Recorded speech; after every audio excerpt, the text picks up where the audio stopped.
Assalamualaikum warahmatullahi wabarakatuh. Alhamdulillah wassalatu wassalamu ala Rasulillah wa ala alihi wa sahbihi wa man tabi'ahu wa wala, amma ba'd. Berkata penulis rahimahullahu ta'ala pada bab yang seterusnya, inil hukmu illa lillah. Hukum hanya milik Allah Ta'ala semata-mata. Betul tak? Kan? Betul tak? Kita dah habis kan bab Muhammad Wahab, sudah habis dah, selesai dah. Lepas tu kita bincang pula berkenaan dengan musuh-musuh tauhid. Sudah kan?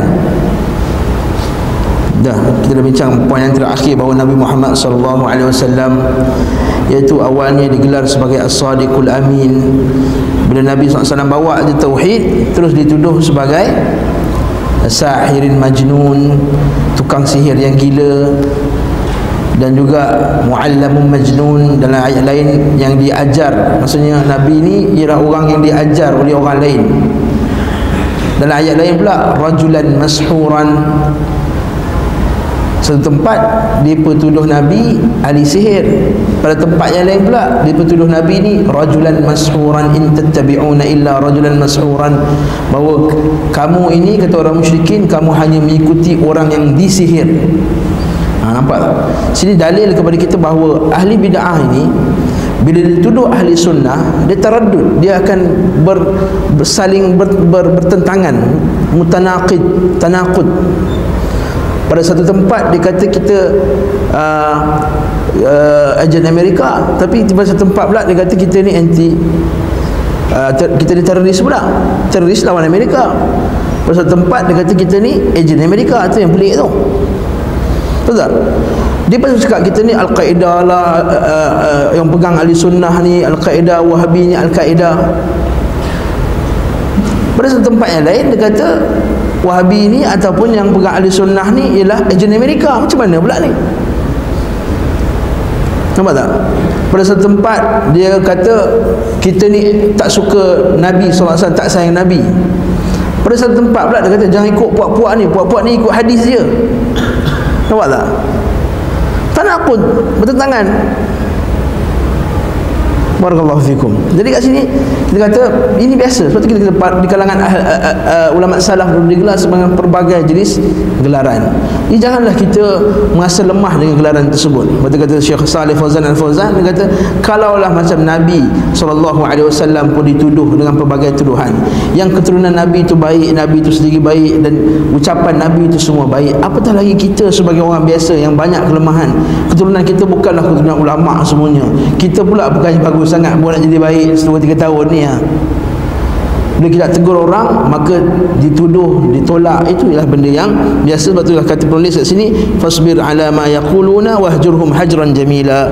Maka wasbir ala ma yaqulun, bersabarlah terhadap apa yang mereka ucapkan, dan jauhilah mereka hajran jamilan. Hajar, itu hajar, maksudnya hajar itu kita tinggalkan dia. Seperti Allah Ta'ala kata dalam Quran, idza khatabahumul jahiluna qalu salaman.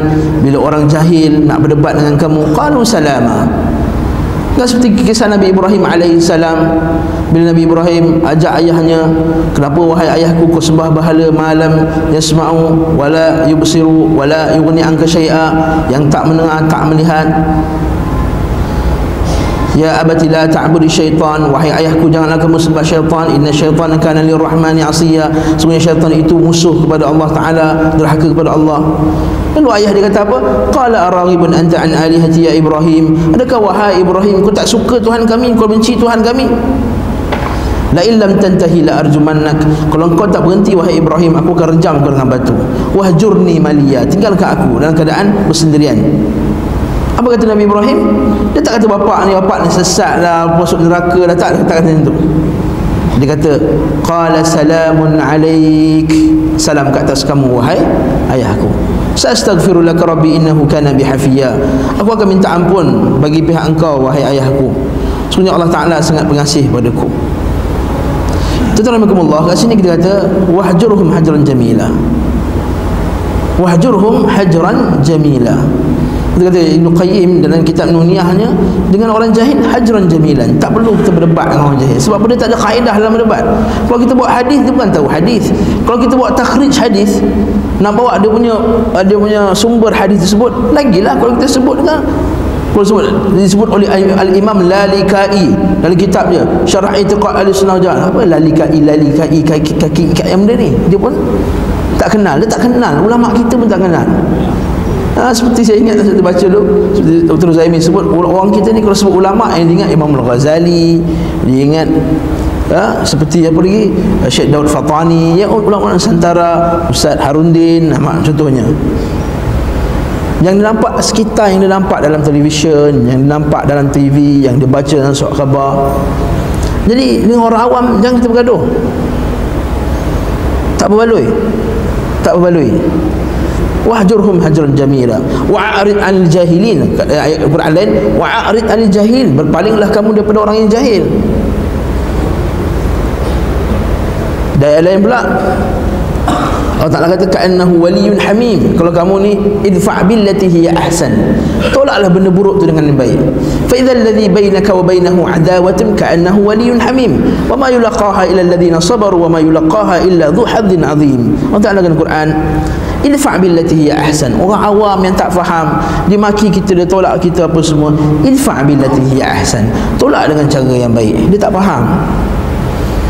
فَإِذَا الَّذِي بَيْنَكَ وَبَيْنَهُ عَدَاوَةٌ كَأَنَّهُ وَلِيٌّ حَمِيمٌ. Kalau ada permusuhan, kalau kamu tolak dengan cara yang baik, lepas tu insya-Allah jadi waliyun hamim, dia jadi geng nanti insya-Allah.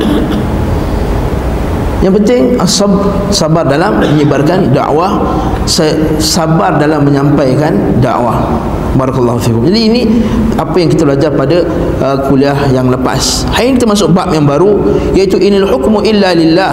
Hukum hanya milik Allah Subhanahu wa taala semata-mata. Ini tajuk yang sangat penting. Kita kena faham slogan ini betul-betul agar kita tidak termasuk pada golongan khawarij contohnya, golongan yang gunakan slogan yang sama juga, hukum hanya milik Allah Subhanahu wa taala semata-mata, sedangkan ini daripada ayat Quran. Ini datang daripada ayat Quran. Allah Subhanahu wa taala berfirman dalam Quran, inal hukmu illa lillah. Sungguhnya hukum itu hanya milik Allah Subhanahu wa taala. Lepas tu kita kata barakallahu fikum, kita kena faham ayat ni betul-betul supaya kita tak memahami ayat ini sebagaimana golongan yang telah menyimpang daripada jalan Quran dan Sunnah faham ayat ni. Kata penulis rahimahullahu taala, Allah menciptakan makhluk dengan tujuan agar mereka beribadah kepadanya semata-mata. Ini sekedar huraikan, maksud beribadah di sini adalah mentauhidkannya. Ia mengutus para rasulnya untuk mengajar manusia, lalu menurunkan kitab-kitab kepada mereka sehingga mereka boleh memberikan hukum keputusan yang benar dan adil di antara manusia. Hukum tersebut tercermin dalam firman Allah Subhanahu wa taala dan sabda Rasulullah sallallahu alaihi wasallam. Hukum-hukum itu mengandung berbagai masalah, di antaranya ibadah, muamalah, aqaid, ibadah ma'ruf. Maksudnya Allah Subhanahu wa taala cipta kita untuk beribadah kepada Allah. Tapi Allah Subhanahu wa taala tak biarkan kita dalam kebingungan. Maksudnya bagaimana nak mencipta, bagaimana nak beribadah, kepada siapa kita nak beribadah. Allah Ta'ala tak akan tinggalkan kita dalam sia-sia. Sebab itulah Syekh Muhammad Al-Wahhab disebut, innallaha lam yatrukuna hamalan. Allah Subhanahu wa taala tidak meninggalkan kita dalam keadaan kita ni hamalan. Maksudnya keadaan tak tahu apa benda nak buat. Oleh itu Allah Subhanahu wa taala dah cerita dah tujuan hidup sembah Allah. Nak sembah Allah macam mana? Jadi Allah Ta'ala tak biarkan kita kebingungan. Allah Ta'ala tak suruh kita sembahlah Allah dengan cara kita sendiri, tak. Dia hantarkan Rasul untuk ajar kita cara menyembah Allah Subhanahu wa ta'ala. Dan cara penyembahan Allah, beribadah kepada Allah, ta'abbud, tunduk kepada Allah Subhanahu wa ta'ala, tidak hanya merujuk kepada ibadah-ibadah yang kita biasa lakukan ini, salat, zakat, puasa, haji. Sebab beribadah kepada Allah, tunduk kepada Allah ialah tunduk kepada semua yang Allah Ta'ala perintah kita tunduk, yang berkaitan dengan akidah, berkaitan dengan ibadah, berkaitan dengan muamalah, berkaitan dengan penetapan syariat, tasyri', berkenaan dengan siasah politik. Okay.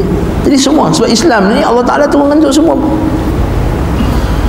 Dan dia, kalau kita belajar fiqh lah, siapa yang masuk matrik pengajian Islam, mesti ada tajuk bab mumayyizat at-tashri' al-islami, iaitu apakah kelebihan syarak Islam, hukum syarak Islam. Dan mesti ada bab kata hukum syarak Islam ini antara kelebihan dia ialah syumuliyah, iaitu kesempurnaan dia.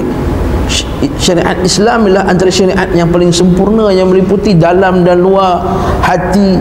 Dia menyentuh urusan hati, dia menyentuh urusan perkataan, dia menyentuh urusan keluarga, menyentuh urusan semua jenis urusan. Betul, Islam ni agama yang lengkap, dinul hayah biasanya orang ustaz sebut. Sebab itulah Nabi SAW diutuskan untuk ajar semua benda ni.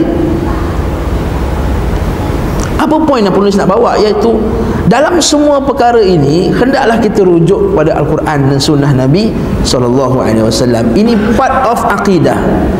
Ini sebahagian daripada akidah. Sebab itulah para ulama kita yang awal, bila dia karang kitab akidah, awal-awal lagi dia akan letak bab al-hathu ala ittiba'i sunnati Nabi SAW, bab garakan, anjuran untuk mengikuti sunnah Nabi SAW. Buka kitab Lalikai, buka kitab Al-Ibana, buka kitab Al-Ajurri, buka semua kitab-kitab akidah ni, pada awal ni mesti ada bab ini, bab galakan untuk mengikuti sunnah Nabi SAW. Sebab apa? Ini asas untuk kita bergerak dalam masalah syariat, masalah fiqah, masalah ni. Itu manhaj kita. Suatu kata penulis rahimahullah, contohnya dalam masalah akidah, hukum dalam akidah. Yang pertama kali disuruhkan oleh para rasul adalah pelurusan akidah, iaitu Nabi SAW dihantar pertama sekali untuk meluruskan akidah serta mengajak manusia kepada tauhid. Sebab itulah kita bila tengok satu gerakan, itu gerakan Islam yang dia bergerak bukan untuk membetulkan akidah, maka kita kata itu gerakan yang ada problem. Dia tekankan masalah akhlak, dia pergerakan tersebut, dia tak tekankan masalah akidah. Maka ini bukan minhajun Nabi SAW. Ini bukan manhaj dakwah Nabi SAW. Atau hanya menekankan masalah ekonomi semata-mata, jihad dia hanya jihad ekonomi, ataupun jihad ni adalah jihad seorang pergi masjid semayang 5 waktu sehari semalam semata-mata. Itu bukan. Manhaj Nabi SAW dalam dakwah ialah pertama sekali meluruskan akidah. Nabi Yusuf misalnya, ketika berada di dalam penjara, beliau menyeru kedua temannya kepada tauhid.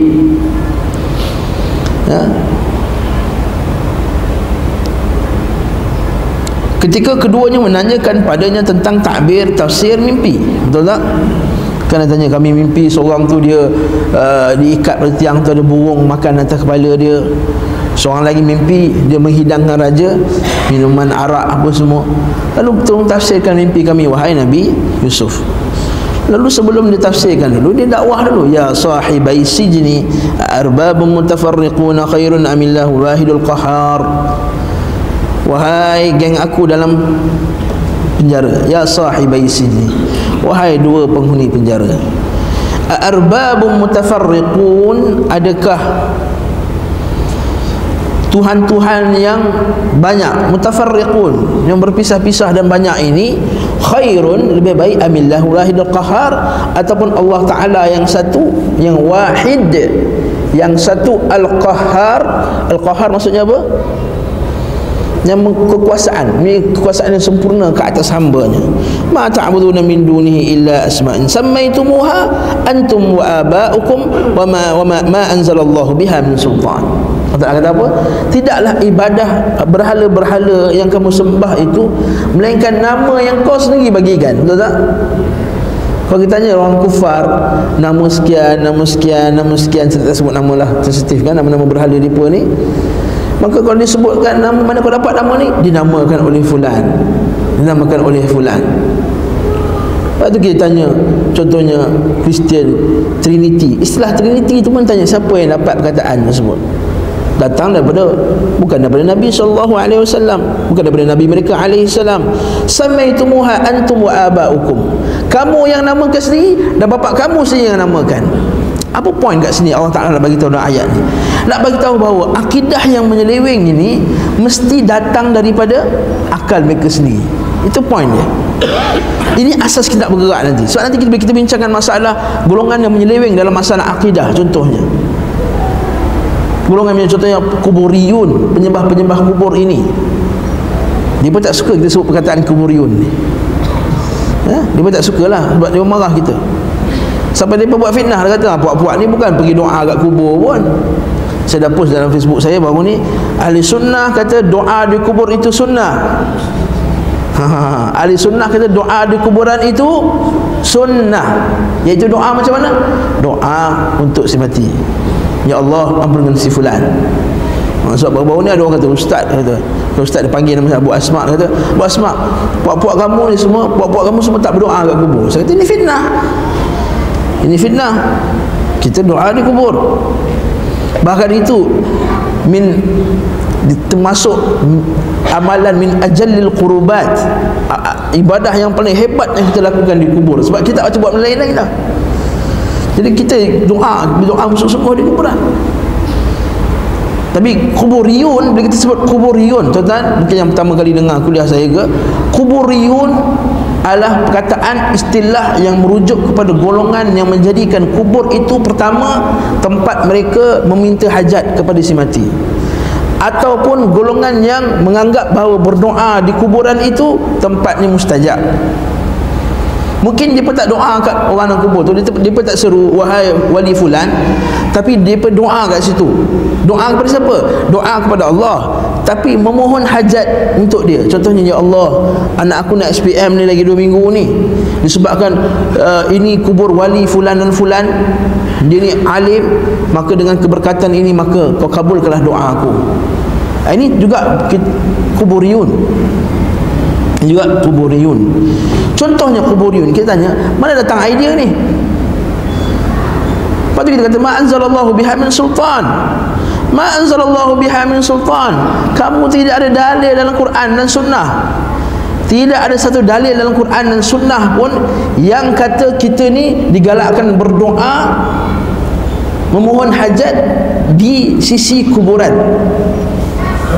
Lalu mereka membawa, bukankah kisah Bilal bin Rabah, dia bawa balik daripada musafir yang jauh, lalu dia peluk kubur Nabi, ya Rasulullah, ya Rasulullah, dia menangis. Itu bukan yang berdoa, itu dia menyatakan kesedihan dia, dah lama dia tak balik ke Madinah. Ada satu hadis pula, satu riwayat daripada Imam Malik. Orang bertanya kepada Imam Malik, wahai Imam Malik, boleh tak aku mohon menghadap ke kuburan sekian-sekian? Dia kata, apa yang menghalang kamu daripada memohon melalui wasilah kamu dan wasilah nabi-nabi kamu, iaitu kubur Nabi Muhammad SAW? Ini juga tidak benar. Lepas tu kita kena faham, berdoa menghadap ke kuburan boleh ke tak boleh? Saya tanya, ini kubur, saya doa macam ni, boleh ke tak boleh? Diam satu masjid. Jawablah soalan ni. Soalan orang baru tahu. Boleh ke tak boleh? Boleh. Kalau boleh, iaitu kalau dimohon kepada Allah untuk mengampunkan sebulan. Satu. Yang kedua, kalau dia berdoa menghadap kuburan, kata wahai wali fulan, kurniakan aku anak. Ini obvious, ini tak boleh. Okey, yang ketiga pula, ya Allah, menghadap kuburan juga, kurniakanlah aku anak, ya Allah, di sisi kuburan. Ini juga tak sunnah. Nak kurniakan anak, ya Allah, menghadap ke kiblat, doa. Lepas itulah kadang-kadang orang silap faham. Bila dekat Mekah tu, yang dekat Madinah tu, yang polis jaga kiblat, dia merujuk kepada yang nombor 3 ni. Lalu puak-puak ni ambil lah gambar post. Nampak tu, Raja Saudi pun angkat tangan menghadap kubur. Oh, kalau raja buat boleh, orang awam buat tak boleh. Kena faham, apa yang dibuat oleh Raja Saudi itu, doa itu mendoakan Rasulullah sallallahu alaihi wasallam. Assalamualaikum ya Rasulullah, Assalamualaikum ya Abu Bakar, Assalamualaikum ya Abatah ya Umar. Bukan seperti yang disangkakan oleh sebagian manusia dalam masalah ni. Itu satu contohnya. Kemudian bila mereka buat pula ibadah lain, ibadah seperti mengatakan bahawa kuburan ni, wali fulan ini boleh sampaikan hajat kita kepada Allah. Itu semua ma anzalallahu biha min sultan.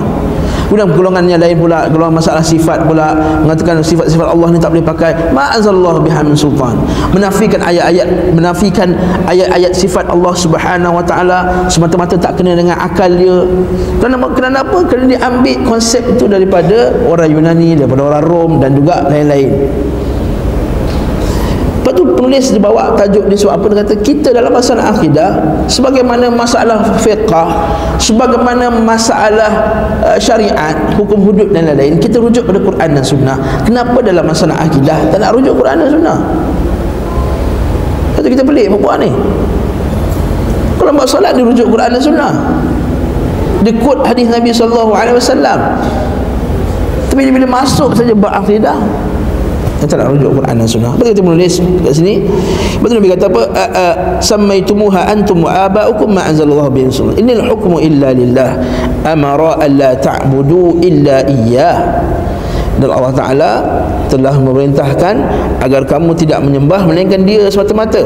Dzalikad dinul qayyim. Itulah dia agama yang lurus. Walakinna aktsaran nas la ya'lamun. Tetapi kebanyakan manusia tidak mengetahuinya.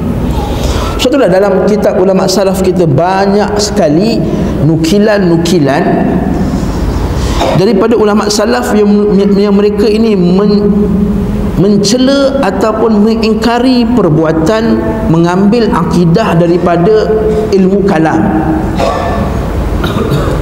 Apa itu ilmu kalam, tuan-tuan? Ilmu kalam ini adalah ilmu mempelajari akidah, memahami akidah yang ada dalam Quran dan Sunnah, tetapi memahaminya dengan cara teori akal. Dia panggil al-qawati' al-aqliyah, iaitu kaedah-kaedah akal. Yang dia dapat kaedah-kaedah daripada mana? Daripada Yunani contoh. Dia dapat kaedah daripada mana? Daripada ilmu logik yang mereka warisi daripada Aristotle, Socrates dan seumpama dengannya. Mari kita lihat sebahagian daripada nukilan ulama salaf yang saya akan bacakan di sini yang berkaitan dengan akidah. Contohnya, qala Abu Salamah an Abdurrahman lil Hasan al-Basri. Qala Abu Salamah bin Abdurrahman lil Hasan al-Basri. Berkatalah Abu Salamah bin Abdurrahman kepada Al-Hasan al-Basri. Al-Hasan al-Basri tabi'in. Ara'aita ma tufti an-nas asyai'an sami'tahu am bi ra'yik? Faqala Al-Hasan la wallah ma kullu ma nufti bihi sami'nah walakin ra'ayna khairan lahum min ra'yihim la li anfusihim. Nampak? Ara'aita ma tufti an-nas. Apa pendapat kamu tentang memberi fatwa kepada manusia? Adakah kamu dengar daripada riwayat-riwayat ataupun daripada pendapat kamu sendiri? La wallah, demi Allah kami tak akan bagi fatwa melainkan dengan apa yang kami dengar daripadanya. Maksudnya kami tak akan bagi fatwa pendapat melainkan apa yang kami dapat daripada apa dia? Dapat daripada riwayat. Kita akan cakap pada masalah akidah terutama dia melainkan dengan wahyu.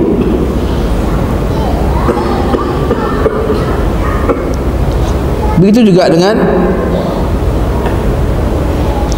qala Ibn Syihab Az-Zuhri, berkata Ibn Syihab Az-Zuhri, da'us sunnah tumdi la tu'ridu laha birra'i. Tinggalkan sunnah. Maksudnya apa? Bukan tinggalkan sunnah, tinggalkan maksudnya biarkan sunnah sahaja yang menjadi hukum dalam masalah agama ini. La tu'ridu laha birra'i.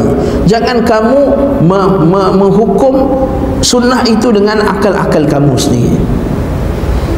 Betul kata Umar Abu Bakar As-Siddiq yang ma'ruf. Siapa mengaji tafsir, muqaddimah tafsir Ibnu Katsir disebutkan. Apa kata Abu Bakar As-Siddiq? Ayu sama'in tudhilluni. Langit mana yang akan memayungiku? Wa ayu ardin tuqilluni. Dan bumi mana yang akan menanggungku? Apabila aku berkata tentang Al-Quran, sesuatu perkara yang aku tidak ada ilmu tentangnya. Maksudnya aku cakap benda yang berdasarkan akal semata-mata. Kalau Umar Al-Khattab lebih dahsyat lagi. Dia kata apa? Iyyakum wa ashabir ra'i. Jauhilah kamu akan golongan yang mengambil akal semata-mata dalam masalah akidah. Fa innahum a'da'us sunan. Maka mereka itu adalah musuh pada sunnah Nabi sallallahu alaihi wasallam. A'yatuhumul ahadits an yahfazuha. Mereka itu tak pedulikan hadis-hadis untuk mereka menghafalnya, memahaminya. Fadallu wa adallu. Dan mereka ini sesat dan menyesatkan orang lain. Siapa kata ini? Umar Al-Khattab radhiyallahu anhu. Umar Al-Khattab radhiyallahu taala. Itu rahmatullah, bila bincang masalah akidah kena sebut nas Al-Quran, dalil. Kemudian kata fulan dan fulan masuk neraka, contohnya apakah azab dalam neraka, apakah soalan dalam kubur. Kita boleh cerita akal kita je. Siapa tak salat nanti dalam kubur, nanti satu waktu nanti dibalingkan batu-batu kat muka, dilayarkan api tu, orang perak kata dilayarkan api tu kat muka dia. Kalau anak tinggalkan sembahyang isyak, ini tak ada dalam nas, tak boleh kita cakap. Sudah, sebab kita kata hendaklah berriwayah. Akidah ini dengan riwayat. Agama ini diambil daripada riwayat. Kata Al-Imam Al-Barbahari rahimahullahu ta'ala, janganlah kamu tergesa-gesa bila kamu mendengar satu pendapat yang mempesonakan, kamu terus ambilnya atau terus tolaknya. Perhatikan sama ada perkataan tersebut tepat dengan Quran, tepat dengan sunnah dan tepat dengan sahabat. Perhatikan dulu, kata Imam Al-Barbahari, adakah ucapan tersebut pernah diucapkan oleh para sahabat sebelumnya? Lepas tu dia kata dalam manhaj, dalam masalah manhaj, dalam masalah akidah begini. Kata Syekh Salih Fauzan dalam satu kuliah dia sangat marah kepada orang yang mencipta istilah-istilah yang baru dan pendapat-pendapat yang baru dalam masalah akidah. Kata akhi, dia kata jangan kamu cipta istilah yang baru, kembalikan ini kepada ulama salaf kita dalam masalah akidah. Faham ke ni? Bebel ni. Faham? Jadi kat sini tanya, lepas tu kita kata barakallahu fikum, tadramkumullah. Ngajak akidah kita kena dia pengajian yang musnadah. Sebagaimana hadis-hadis itu bersanad, akidah ahli sunnah juga bersanad. Sebagaimana saya sebut hadis-hadis yang kita kutip daripada berkenaan dengan ni, kita boleh cek sanadnya. Begitu juga akidah kita, akidah yang bersanad. Bila mereka ucapkan perkataan, contohnya Allahu mawjudun bila makanin, Allah itu wujud tanpa tempat, tanpa bertempat, maka kita kata kepada mereka, di manakah ucapan Al-Quran dan Sunnah dan juga kalam ulama kita yang awal yang mengatakan Allah itu wujud tidak bertempat? Kat mana? Kat mana? Ataupun Allahu mawjudun fi kulli makan, sebagainya kata Allah itu wujud pada setiap tempat. Sila datangkan, hadirkan nas daripada Quran dan hadis dan juga kalam ulama salaf. Saya nak kalam ulama salaf, dia orang bawa siapa? Dia bawa dalam kitab Ithaf syarah kepada Ihya Ulumuddin, ulama yang terkemudian. Dia bawa perkataan Qadhi Iyad, ulama yang terkemudian. Dia bawa perkataan Imam Nawawi, ulama yang terkemudian. Dia bawa sebagian ulama-ulama Imam Suyuti dan lain-lain. Semuanya ulama yang hadir 500 tahun yang seterusnya. Kita tanyakan mana nukilan daripada ulama kita yang awal? Mana nukilannya? Tuan-tuan buka lah website mereka. Saya tak galak buka sebenarnya. Tak usah buka lah, baca banyak lagi kitab nak baca. Ni kalau terbuka lah, macam Abu Zahra ke apa, raja buka ni kan, nak buka kata-kata buka, terbuka website mereka, baca dia punya hujah, baca hujah dia. Dia akan quote 1000 ulama. Dia kata, oh ulama kita ada 100 ulama yang mengatakan Allah Ta'ala itu tidak bertempat. Sebutkan 100 tersebut. Ha? Kalau Imam Syafi'i yang tak boleh bawa. Apa dia? Kalau Imam Syafi'i yang tak boleh bawa. Ha? Dia boleh maksud 100 ulama dia quote 1, 2, 3, 4, 5. Tadramkumullah, jangan tertipu dengan bilangan. Jangan tertipu dengan bilangan. Dia pun boleh bawa quote 1000 ulama, boleh. Tapi lihat tarikhnya, siapa ulama'nya. Baca ujung Asy-Syadzili, At-Tijani, An-Naqsyabandi, ujung-ujung tu semua. Ini geng mana? Kemudian tarikh dia pula, lihat tarikh dia. Kita akan dapati tak ada satu pun daripada ulama yang datang dari 300 kurangnya awal, 400 kurang awal. Hanya ada satu quote saja daripada Imam Ali radhiyallahu anhu yang dibawa tanpa sanad dalam kitab syarah kepada kitab Ihya Ulumuddin. Itu satu-satunya saja. Ada satu tesis PhD yang dikarang Al-Asy'ariyah fi Mizan Quran dan Sunnah, Asy'ariyah daripada dalam timbangan Quran dan Sunnah, disebut kat situ tak ada langsung dalam. Hanya ada 3 riwayat sahaja untuk ni. Wallahu ta'ala alam bisawab. Dengan azan dulu. Allah Ta'ala alam bisawab.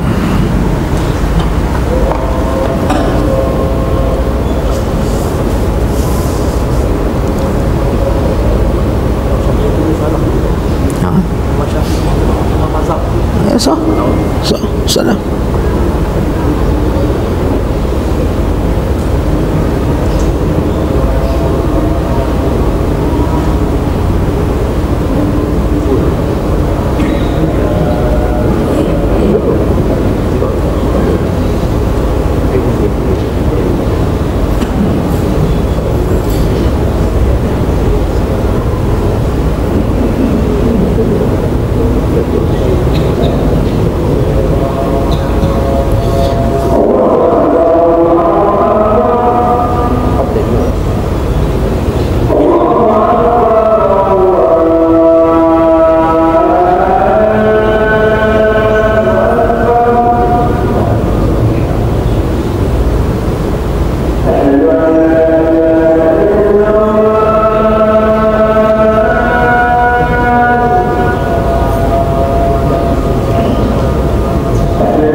Bismillah wassalatu wassalamu ala rasulillah. Jadi tuan-tuan, kita batah balik. Pertama sekali, itu idul hukmu illa lillah, iaitu kita kembalikan hukum kepada Allah, iaitu pertama sekali dalam masalah akidah. Pertama sekali dalam masalah akidah.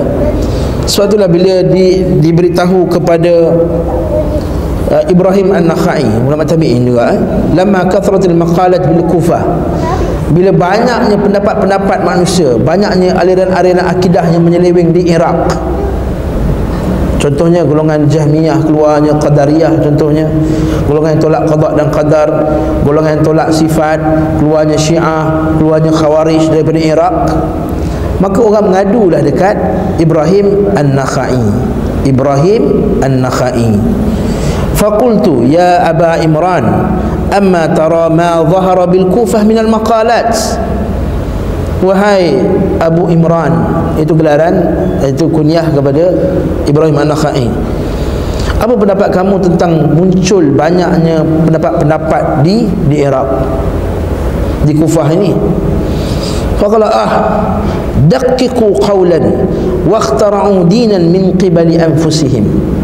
Diorang tu nampak? Ada masalah sebut ni. Diorang tu suka mendetail-detailkan benda yang tak patut didetail-detailkan. Nampak tak? Dia kata, macam mana Allah Ta'ala turun? Turun macam mana? Turun diri dulu ke aras dulu? Kalau turun ke aras ke atas, jadi Allah Ta'ala atas ke Allah Ta'ala ke atas? Nampak tak? Daqiqu, fikirkan macam tu. Allah Ta'ala di atas arash. Atas tu macam mana? Melekat ke tak melekat? Kalau melekat, dia lagi besar ke daripada arash lagi kecil? Kalau lagi besar, muat ke? Kalau lagi kecil, tak Allah Ta'ala lagi kecil daripada arash. Allah Ta'ala kan maha besar. Daqiqu qawlan. Nampak tak? Perbuatan. Kalau Allah Ta'ala tahu, kalau Allah Ta'ala tahu, takkan Allah Ta'ala biarkan orang buat salah. Kalau Allah Ta'ala biarkan, Allah Ta'ala bersalah lah. Nampak tak? Daqiqu qawlan min indi anfusihim. Mereka suka detail-detailkan masalah daripada diri mereka sendiri. Wakhtara'u dinan, dan mereka telah mereka agama yang baru. Nampak? Sebab tu kalau kita cakap lakum dinukum waliyadin, dia pun marah kita. Apa lagi? Laisa min kitabillah, apa yang dia ajak itu bukan daripada kitabullah, wala min sunnati Rasulillah sallallahu alaihi wasallam, bukan daripada sunnah Rasulullah sallam. Faqalu hadha huwal haqq wa ma khalafahu batil, laqad taraku din Muhammad sallallahu alaihi wasallam iyyaka wa iyyahum. Mereka berkata inilah agama yang betul. Dia berkata, jadi kita kata inilah agama al-haq. Siap dia buat website lagi, akidah ahli haq. Tengok dekat setengah-setengah masjid dia buat poster. Main mana poster tu, penulis pun tak tulis. Nampak sangat penakut nak bagi tahu nama dia sebenar. Dekat masjid kamu baru ada poster tu, saya sebut yang nama terang-terang. Akidah ahli haq, akidah ahli yang betul, akidah ahli batil, Wahabi, itu dia situ. Akidah ahli yang betul, Allah Ta'ala tidak bertempat. Akidah ahli batil, Allah Ta'ala duduk atas arash. Nampak dia fitnah. Sumber sekian. Dia pun tak bagi sumber mereka kitab sekian. Tak ada nas pada Quran dan Sunnah. Tengok siapa yang buat poster tu, tak bagi tahu nama buat poster. Allahu Akbar. Ini dalil bahawa dia pun tak nak bagi tahu perkara yang benar. Dia pun tak nak mengaku yang dia pun buat benda tersebut. Sebab tu Allah Ta'ala dalam Quran, kullu hizbin bima ladaihim farihun. Setiap puak dia akan rasa dia yang paling betul sekali. Jadi apa ukurannya tuan-tuan dan puan Allah? Saya tahu orang awam rasa confused bila baca dalam surat khabar, bila dengar dalam televisyen, kejap ustaz ni cakap macam ni, kejap ustaz ni cakap macam ni, kejap orang ni cakap macam ni. Kita orang confused lah ustaz. Apalah ustaz ni bergaduh, dia kata. Inilah sebabnya kita kalah. Macam-macam lah keluar. Kita kata tuan-tuan dan puan Allah, pertembungan di antara benar dan salah ni qiyamun ila, akan berlaku sampai ila qiyam, sampai terjadinya hari kiamat kelak. Ila an taqumas saah, sampai hari kiamat akan berlaku pertembungan. Dan Allah Subhanahu wa taala, hadis Nabi SAW telah menyebut akan berlakunya benda tersebut. Yang kamu akan ad-dakhan, kan Nabi SAW dalam hadis Huzaifah tu, ya Rasulullah, kami ini dulu jahil, kami dapat hidayah, engkau telah diutuskan, lalu kami masuk Islam, kami dalam keadaan yang bagus. Apakah lepas kebaikan ini akan ada keburukan ya Rasulullah? Dia kata ada. Lepas keburukan tu fitnah, kan? Fitnah berlakunya pembunuhan Uthman apa semua. Lepas keburukan tu akan ada kebaikan balik ke? Yes, ada kebaikan, tapi akan ada ad-dakhan. Ad-dakhan ni apa? Dakhan ni kalau bahasa senangnya macam asap jerbu ni lah. Keliru, kekeliruan. Yang mana orang tak nampak benda yang betul, tak jelas. Tapi kamu ni di kalangan sahabat, ta'rifuhum wa tunkiruna alaihim. Nabi kata, kamu yang sahabat-sahabat semua, kamu tahu benda tu tak betul dan kamu akan engkari mereka. Dalilnya apa maksudnya? Maksudnya pada zaman sahabat lagi dah akan berlaku benda yang akan mengelirukan umat Islam. Betul tak? Nabi kata seumpama asap, bila asap jerbu yang tebal, orang nampak tak? Tak nampak, vision 50 meter, 100 meter KLCC dah tak nampak dah. Sama-sama. Tapi masa tu Nabi kata apa? Tapi kamu wahai para sahabat, kamu mengenalinya. Ta'rifunahu wa tunkiruna alaih. Kamu tahu benda tersebut dan kamu akan engkarinya. Maksudnya apa tuan-tuan dan Allah? Maksudnya apa? Maksudnya kalau siapa yang ikut sahabat time tengah kekeliruan itu, insya-Allah dia pun selamat. Itulah bila zaman lepas habisnya fitnah zaman Uthman, bila Islam kembali tenang pada zaman Muawiyah, lepas tu ada goncang sikit pada zaman Yazid, kemudian lepas tu okey balik. Ketika itu muncul pula yang grup-grup yang baru, saya kata yang Qadariyah, Jahmiyah dan juga golongan Murji'ah apa semua ni. Tapi golongan tersebut telah ditolak, telah diengkari oleh para ulama salaf kita yang awal. menyebabkan alhamdulillah pada waktu itu umat Islam dalam keadaan tenang. Walaupun suddakhan. Dan Nabi SAW sebut. Lepas tu Huzaifah tanya, lepas tu ada yang buruk lagi tak? Ya, Nabi kata. Lepas tu lagi buruk. Apa dia? Ad-du'atu ila abwabi jahannam. Kamu akan lihat orang yang mengajak kepada pintu neraka. Para sahabat kata, sifhum lana ya Rasulullah, sifatkan kami kepada kami ya Rasulullah, cerita kepada kami bagaimana sifat orang tersebut yang mengajak pada pintu neraka itu. Nabi SAW kata apa? Mereka itu seperti kita, yatakallam bi alsinatina min bani jildatina. Mereka itu macam kita, kulitnya sama macam kita, bercakap dengan percakapan kita. Apa maksud kulit dia sama dan bercakap dengan percakapan kita? Apa maksud dia? Cakap bahasa kita? Bukan. Para ulama dia syarahkan hadis ini, dia kata apa? Iaitu mereka ini bercakap sama macam kita. Contohnya, kita nak sayang Rasulullah, dia pun nak sayang Rasulullah. Nampak? Cakap sama, nada tu sama, tone tu sama. Nabi kata, watakallam bi alsinatina, cakap hadis sahih, cinta Rasulullah, tapi tak jelas. Nampak tak? Tuan-tuan tengah sedang berada pada zaman tu sekarang. Tuan-tuan jangan biarkan akal tuan yang pada pandai engineer lah, berlaka apa semua, doktor apa semua, biarkan akal kita dibiarkan, biarlah lantaklah benda ni semua. Jangan fikirlah benda ni, tak berat-beratlah akal kita. Banyak lagi masalah ekonomi ni, tol dah naik lagi RM1 ni, 1MDB lagi apa semua. Tabarakallah, saya sebutkan ini masalah ni lebih besar daripada apa yang kita bincangkan itu. Lepas tu gunakan akal, tuan-tuan. Allah Ta'ala mengutuk orang yang tidak menggunakan akal. Lau kunna nasma'u au naqilu ma kunna fi ashabis sa'ir, ma kunna min ashabis sa'ir. Allah Ta'ala kata dalam Quran, kalaulah kami dulu kat dunia kami dengar na'au naqilu, atau kami berfikirkannya, memikirkan betul-betul. Kalau siapa yang belajar manhajul talaqqi di kalangan ahli sunnah, dia kata antara kesalahan jahiliah dulu, mereka mengabaikan akal mereka dalam nak memastikan mana yang hak, mana yang benar. Lalu Nabi, saya sambung hadis tadi, Nabi kata ila abwabi jahannam, dia cakap dengan bahasa kita, sepakai sama macam kita, betul tak? Macam hajinya, ada serban, ada janggut, tapi bukan saya kata haji lah, saya kata macam saya juga, macam tuan-tuan juga, sama, wajah sama, bercakap sama, dua-dua nak sayang Rasulullah, dua-dua nak mentauhidkan Allah, dua-dua nak mensucikan Allah. Nampak? Lepas tu dia buat website tanzih, aqidatu ahli tanzih, akidah golongan nak membersihkan Allah Ta'ala daripada sifat-sifat yang kurang. Tapi dia tak cakap dengan sama dengan kita, dengan ahli sunnah. Apa nak buat ya Rasulullah? Ketika itu Nabi kata, ilzam jama'atul muslimin wa imamihim, ilzam jama'atul muslimin wa imamahum, berpeganglah kamu kepada jamaah orang Islam, jamaah muslimin dan imamnya.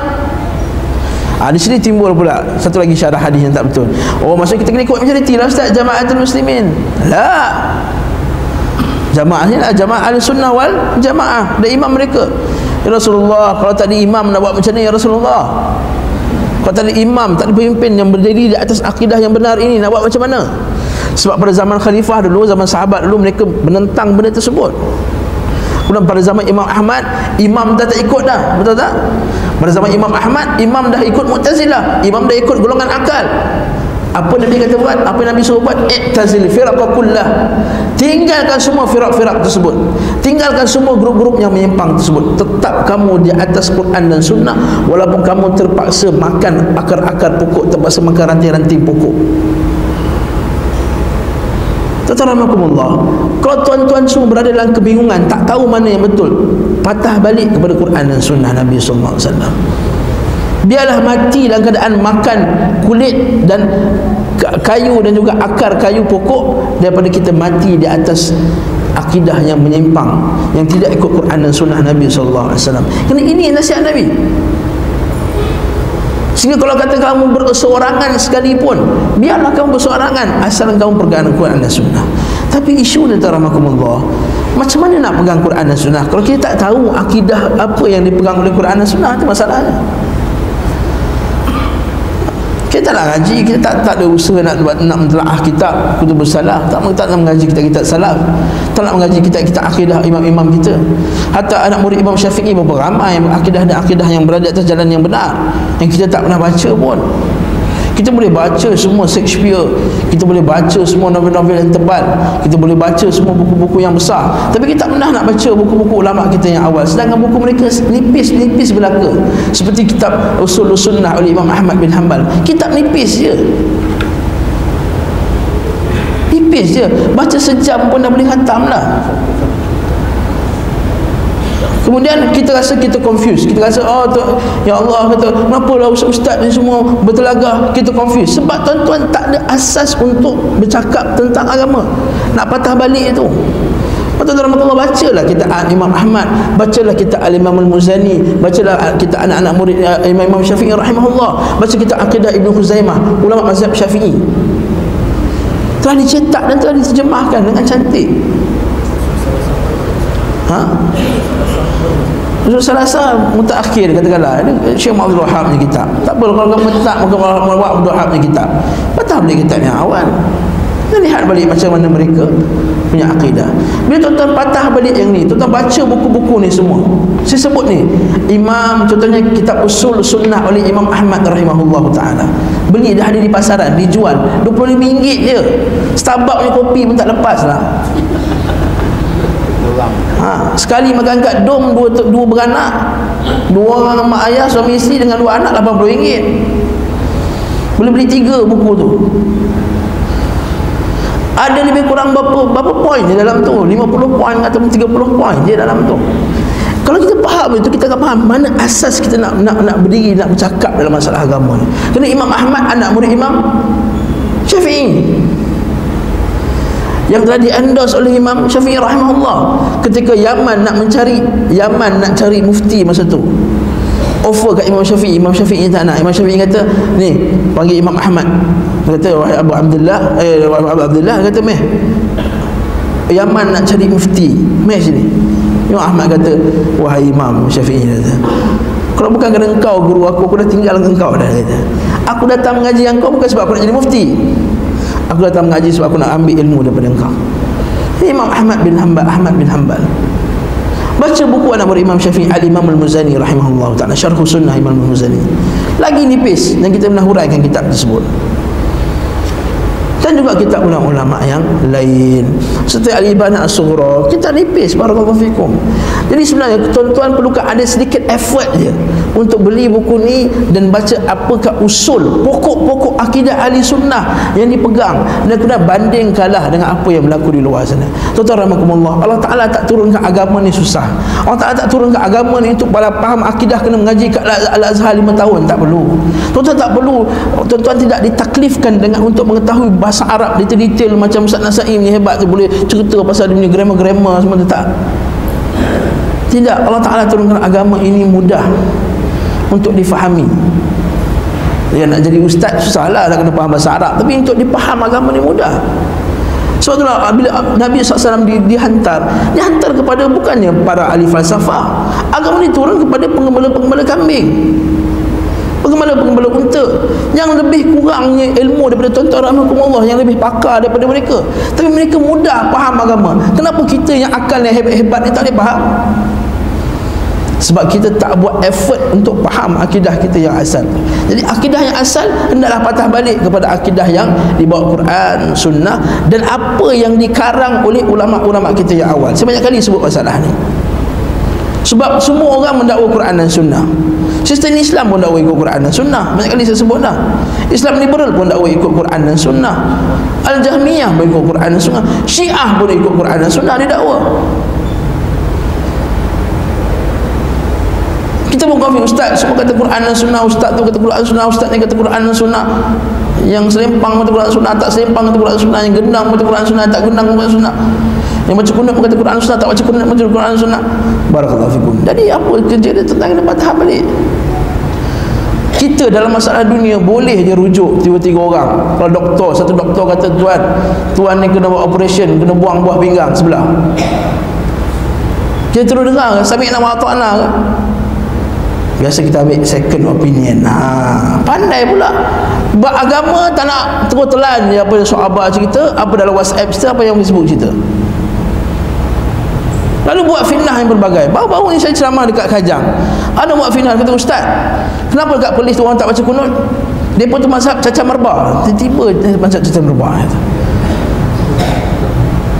Saya kata tuan-tuan, kerana undang-undang tubuh negeri Perlis, dia kata kita mengambil mana pendapat lebih kuat pada Quran dan Sunnah. Lalu ulama-ulama di sana telah buat keputusan bahawa dalam masalah kunut ni, tak baca kunut lebih dekat dengan Quran dan Sunnah. Tanpa mereka mengherdik perbuatan tak baca kunut ni, dia tak kutuk pun. Macam tu ustaz, mereka ni Syafi'i tak Syafi'i? Dia pun kata Syafi'i. Habis tu pakcik kata dia pun tak ikut Syafi'i. Saya kata pakcik pun tak ikut Syafi'i. Syafi'i kata suruh simpan janggut, pakcik tak ikut, tak simpan janggut kata. Pakcik sekarang tidak ikut mazhab Syafi'i. Tadi pakcik solat, seluar pakcik labur. Pakcik Syafi'i kata makruh laburkan seluar. Dah, kita diam. Tapi mereka ni ustaz, mereka nampak ni apa yang Saudi buat. Dia pergi serang Yaman, dia serang umat Islam, dia bunuh umat Islam. Saya tanya dia, sebab apa orang Saudi perang ke Yaman? Dia nak bunuh umat Islam. Takkan saja-saja je pakcik Assalamualaikum bukan. Mesti ada sebabnya. Tak faham tak Syiah, Houthiyah, apa semua tak faham. Tapi yang cerita ni ustaz dekat masjid kami. Tuan-tuan sekarang ni, tuan-tuan sendiri yang kena buat kerja. Tak boleh harap sangat ustaz kat depan ni. Tak boleh harap sangat ustaz kat depan ni. Ustaz ni mangkak mana ke cerita benda tak betul. Saya cakap contoh lah. Saya bagi contoh. Mana tahu saya cerita benda tak betul. Okeylah, ustaz sekarang ni, yang ustaz Yunuh kat sekarang depan ni cerita tak betul. Saya nak cari sendiri. Tapi carilah tempat yang ada manhajnya, kaedah yang betul. Boleh berquran, sunnah dan ulama salafus salih. Ini saya sebut kat sini saja tuan-tuan. Ini masalah akidah, insya-Allah bulan akan datang dalam masalah syariat pula. Ini bab lagi panah. Bab kepentingan kembali kepada hukum syarak dan celaan-celaan kepada golongan yang meninggalkan hukum syarak. Wallahu ta'ala alam bisawab. Saya harap tuan-tuan fahamlah apa yang saya nak sampaikan ni.